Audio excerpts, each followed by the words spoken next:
ক্রয় মূল্যের উপর 10% লাভ হলে বিক্রয় মূল্যের উপর শতকরা কত লাভ হবে? এই ধরনের অঙ্ক থাকলে কিভাবে ক্যালকুলেশন করবেন সহজে? এখানে লাভ আর সমান 10% যদি ধরা হয়, তাহলে নির্ণয় করার সহজ সূত্র হচ্ছে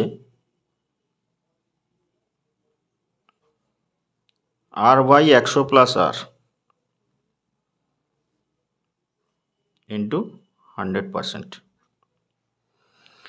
তো এখানে আর সমান কত? 10, তাহলে 10 বাই 110 প্লাস ইন্টু 100, কাটাকাটি করব, কত হবে? 100 বাই 11 কত হবে?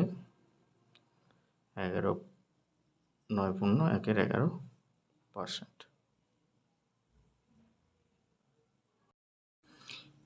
রিজনিং ট্রিক্সের এটা কীভাবে সলভ করব? 2:3:4:?